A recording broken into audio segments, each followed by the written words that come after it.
E a gente tem agora a participação da nossa comentarista de política, Cristiana Lobo, por telefone, enquanto a gente acompanha as imagens do comboio da Polícia Federal levando o ex-governador Sérgio Cabral ali para a Polícia Federal. Cris, bom dia para você. A gente sabe que essa investigação já vinha acontecendo, essas delações já tinham até vazado na imprensa e foram homologadas, né? São ex-executivos Andrade Gutierrez que acabou levando a essas informações de uma participação aí, um recebimento de propina, segundo os delatores, de 5% do total dos contratos das obras, né? Queria que você destacasse para a gente qual a sua avaliação desse momento aí, agora com a prisão, culminando com a prisão do ex-governador Sérgio Cabral. Bom dia, Heloísa, bom dia a todos. É uma prisão importante, é a primeira prisão importante depois de algum tempo, uma prisão de um político do PMDB com grande repercussão, porque, só para lembrar, Sérgio Cabral, em 2010, ele cogitou a ser o vice-presidente na chapa de Dilma Rousseff, chegou a se preparar ali para ser o candidato em 2014, muito fortemente reorganizou o PMDB do Rio e, curiosamente, reorganizou e levou a essa situação o PMDB do Rio de Janeiro. O PMDB do Rio venceu 3 eleições, a dele, 2 e uma reeleição, e mais a eleição de Luiz Fernando Pezão, né, do governador Pezão agora, e agora Sérgio Cabral vai preso pela Polícia Federal no âmbito também dessas investigações sobre corrupção. E isso ainda não, pelo que eu estou entendendo, ainda não envolve o caso que ficou notório nos últimos dias do anel que ele recebeu de Fernando Cavendish, isso ainda no âmbito da Operação Lava Jato, nas investigações da Andrade Gutierrez. Então, acho que é uma repercussão política bastante importante. Agora, o Rio de Janeiro tem 2 ex-governadores presos.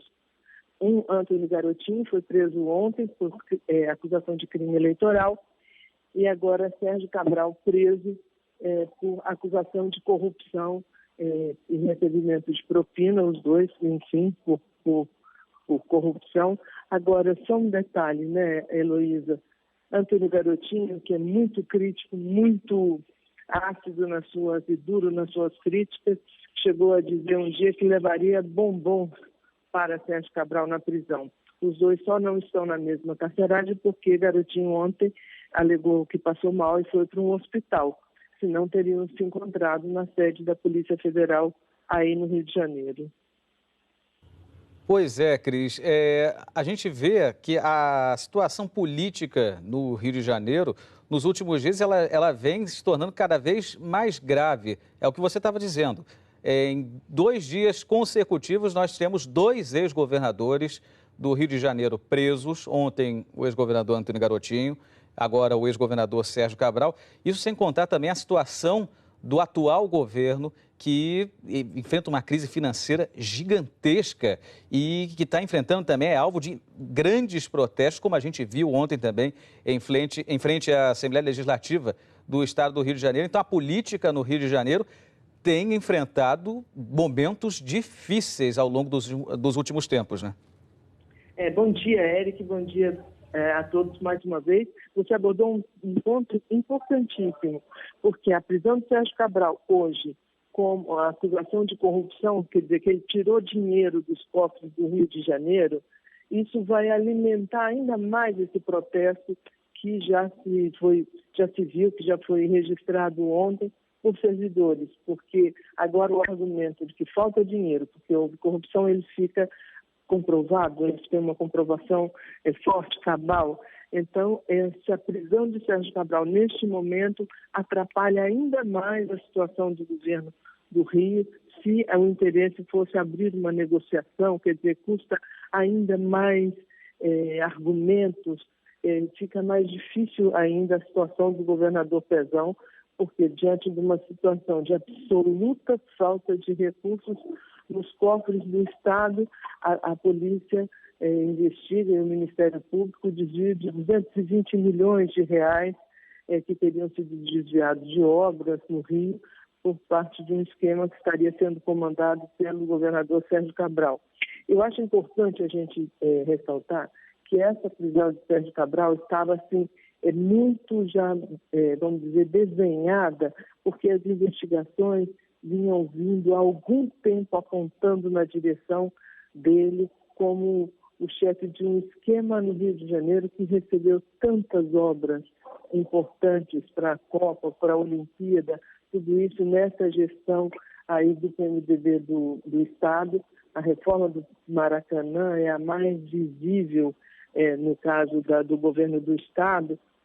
E então, tudo aquilo que era um aspecto positivo para o PMDB do Rio, que foi ter feito essa transformação grande no Rio, com obras públicas, com atualização, com modernização de mobilidade urbana, tudo isso agora vem com essa denúncia de corrupção.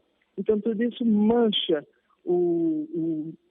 toda a gestão de Sérgio Cabral, que tinha Pezão como seu vice na época, e agora Pezão é o governador do Rio. Então, é uma situação muito, eu diria, uma situação dramática. Politicamente, é uma situação dramática para o PMDB do Rio, que vai custar para se reerguer aí. Agora, do ponto de vista financeiro, é mais dramática ainda, porque não há dinheiro. Não há dinheiro, não há crédito, e o petróleo caiu de preço. Então, além da corrupção, os governantes do Rio não tiveram a articulação, a previsão do que poderia acontecer em momentos seguintes. Aumentaram as despesas, cresceram com a folha de pagamento, com benefícios, e agora a situação, usando uma palavra forte, a situação se degringola, a situação do Rio degringolou nesses últimos tempos aí, pela falta de recursos, sequer para pagar um funcionário. Só lembrando, o governador Pezão disse que se nada for feito, o dinheiro em 2017 acaba em julho. Os funcionários públicos não receberão 13 salários, 12 salários mais o 13º.